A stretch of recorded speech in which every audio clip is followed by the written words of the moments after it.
محمد رسول الله. إن الحمد لله نحمده ونستعينه ونستغفره ونعوذ بالله من شرور أنفسنا ومن سيئات أعمالنا. من يهده الله فهو المهتدي ومن يضلل فلن تجد له وليا مرشدا. أشهد أن لا إله إلا الله وحده لا شريك له وأشهد أن محمدًا عبده ورسوله. بلغ الرسالة وأدى الأمانة ونصح الأمة وكشف الغمة وتركنا على المحجة البيضاء ليلها كنهارها لا يزيغ عنها إلا هالك. فصلوات ربي وسلامه عليه وعلى آله وصحبه الأخيار من المهاجرين والأنصار. ثم أما بعد، فإن أصدق الحديث كتاب الله تعالى وخير الهدي هدي محمد صلى الله عليه وسلم وشر الأمور محدثاتها وكل محدثة بدعة وكل بدعة ضلالة وكل ضلالة في النار. Të nderuar dhe të dashur vëllezër besimtar, Allahun e madhruar e falenderojmë. Vetëm Allahut i mbështetemi dhe vetëm prej Allahut ndihmë dhe falje kërkojmë.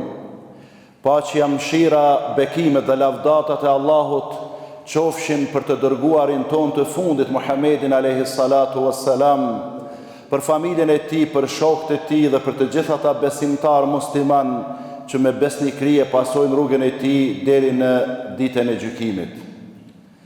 Vëllezër të nderuar, e falenderoj Allahun e madhruar që ma ka mundësuar sot me qenë mesin tuaj.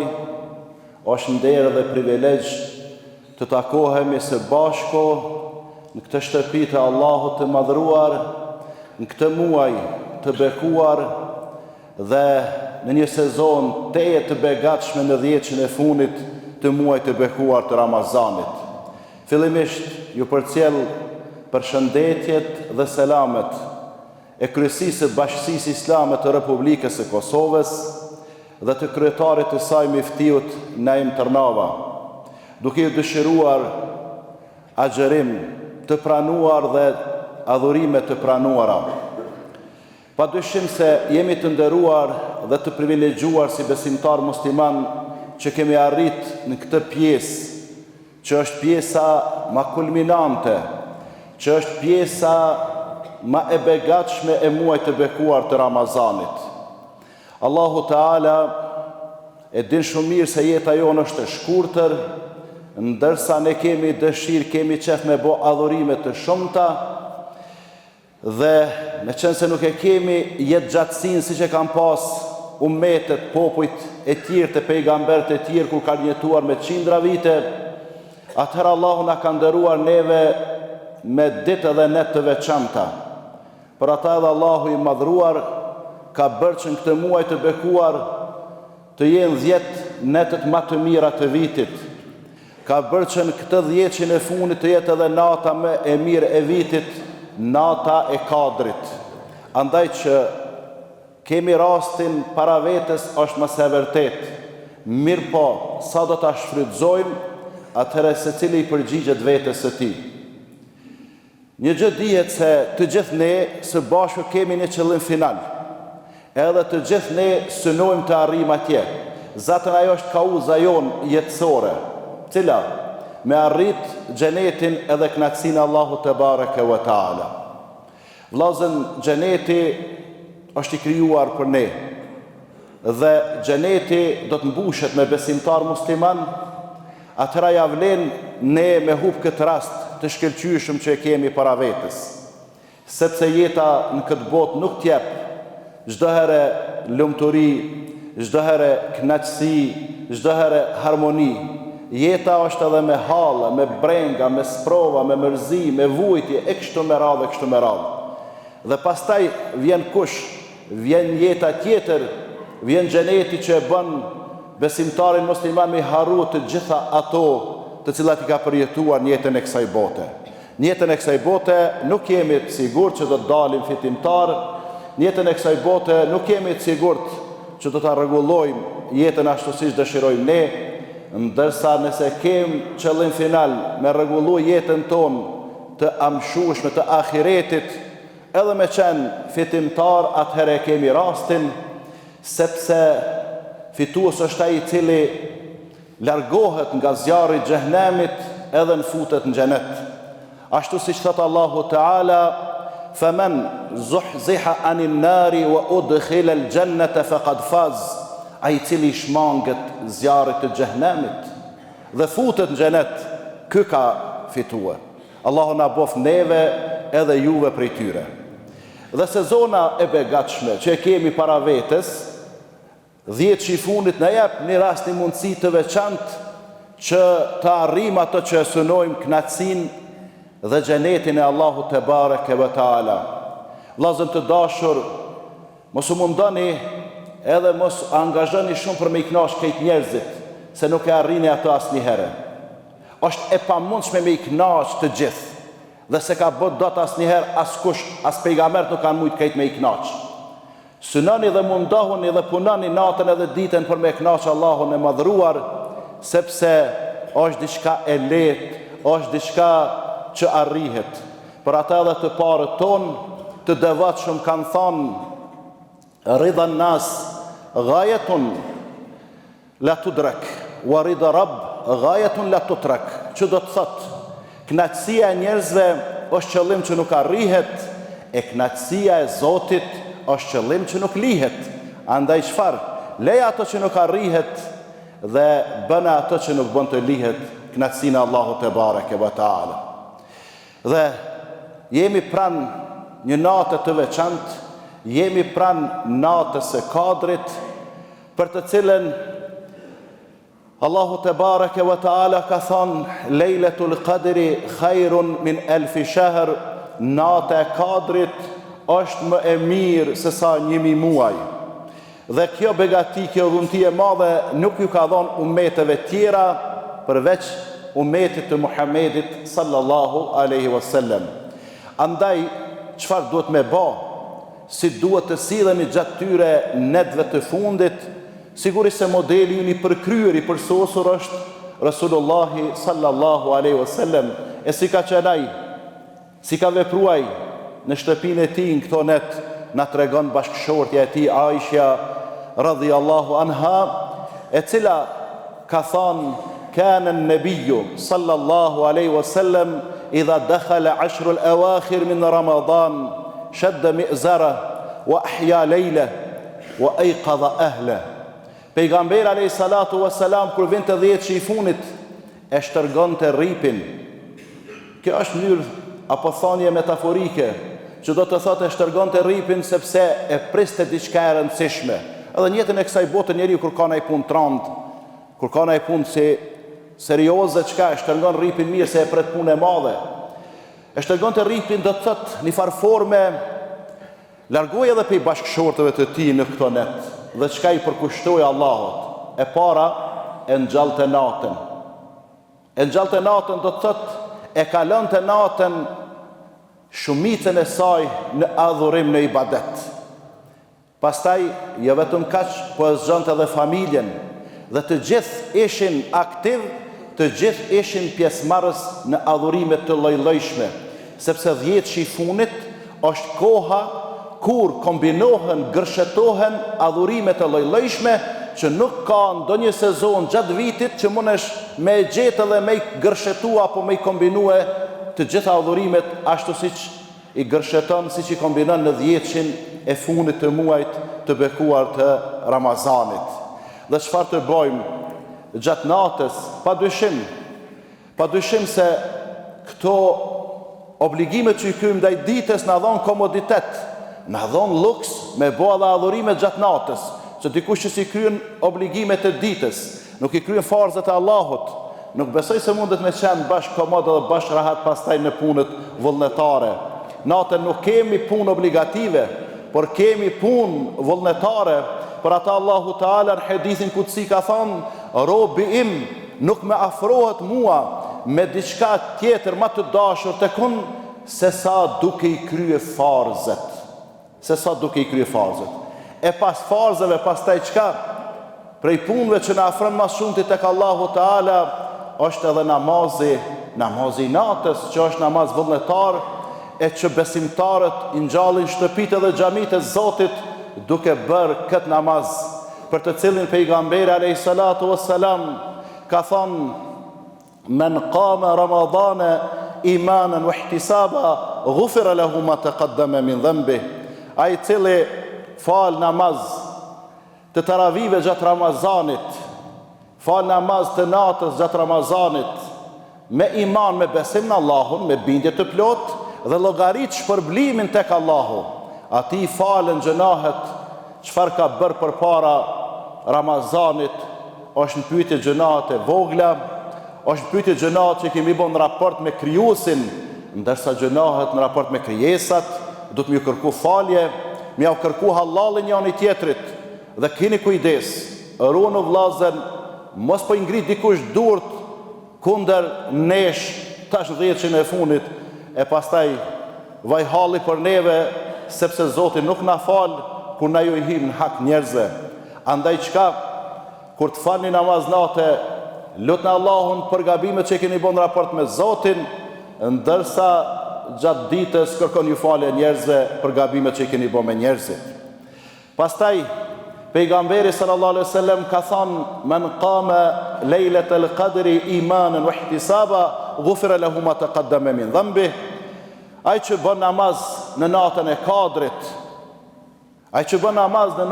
Kadrit, me iman, besim në Zotin dhe llogarit shpërblimin tek Allahu, i falen gjunahet që i ka bërë përpara.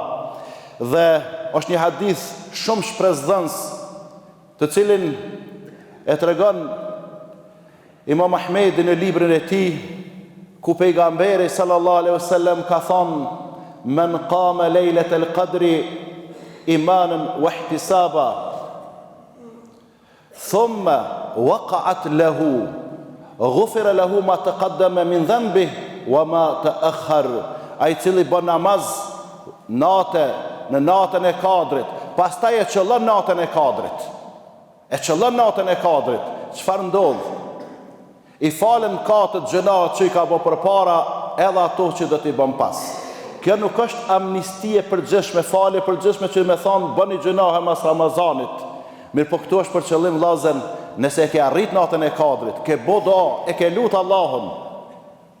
Për me të udhëzue, për me të drejtue, për me ta përmirësue gjendjen, ki me vrejt mas Bajramit, se si është ndryshuar gjendja, dhe s'ki me bo mo gjënahet. Dhe çdo Ramazan po bën ndryshime tek ne. Ndryshime në umet po bëhen pak, edhe pse të gjitha ndryshimet e mëdha janë gjatë muajit bekuar të Ramazanit. Mirë po ndryshime individuale po bëhen shumë. Dhe sa të ri dhe të reja po mbesin me namaz pas Ramazanit, po vazhdojnë edhe me përcjell Ramazanin me agjërim e kështu me radhë.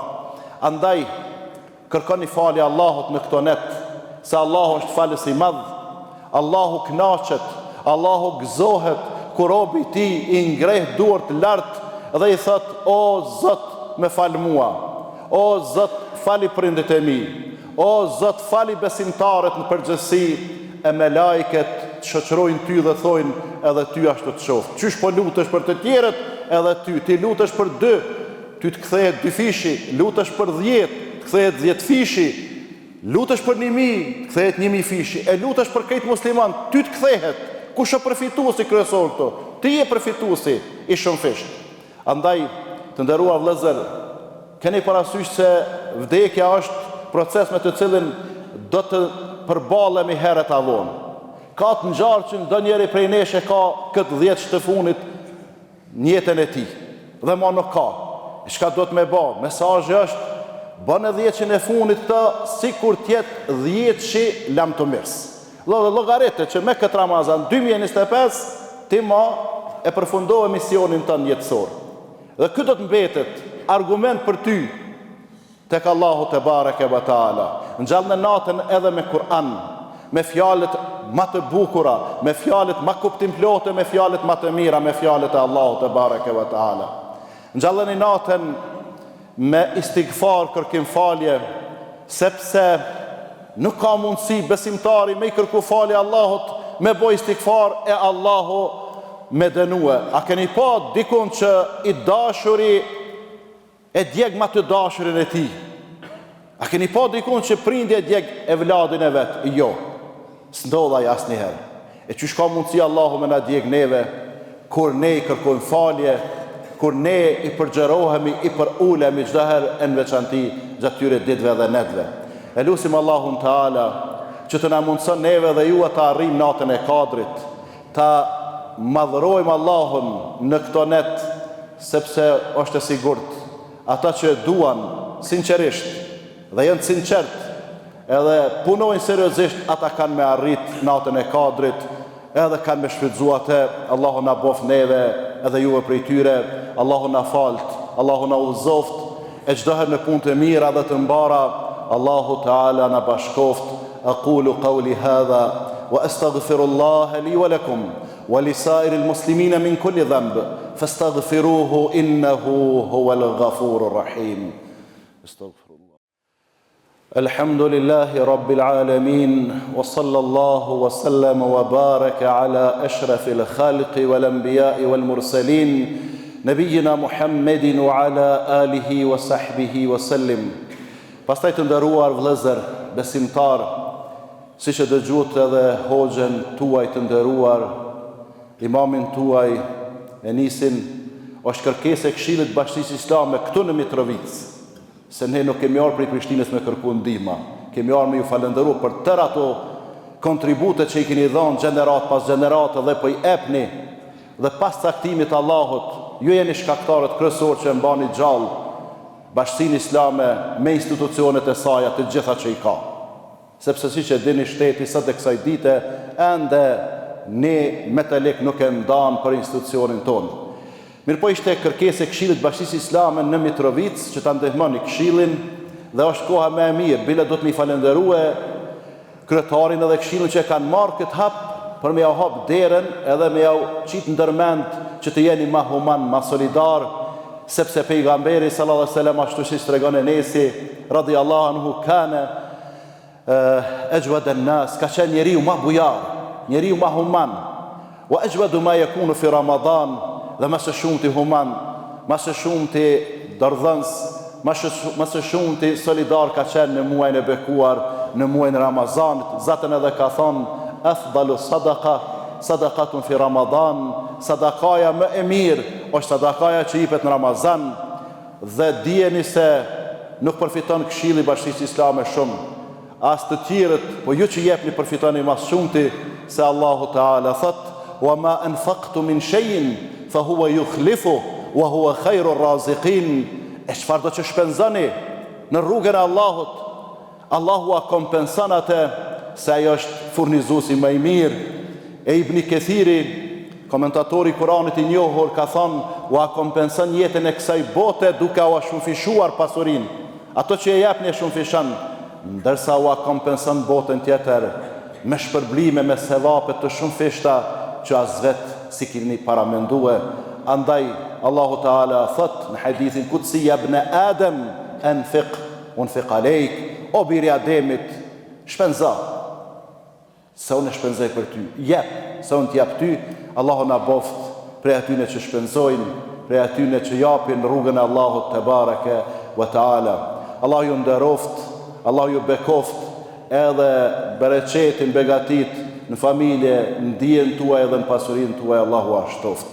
Inna Allaha wa malaikatahu yusalluna ala nabi ya ayyuhalladhina amanu sallu alayhi wa sallimu taslima. اللهم صل على محمد وعلى آل محمد كما صليت على إبراهيم وعلى آل إبراهيم إنك حميد مجيد وبارك على محمد وعلى آل محمد كما باركت على إبراهيم وعلى آل إبراهيم إنك حميد مجيد عباد الله إن الله يأمر بالعدل والإحسان وإيتاء ذي القربى وينهى عن الفحشاء والمنكر والبغي يعظكم لعلكم تذكرون وأقيموا الصلاة يرحمكم الله.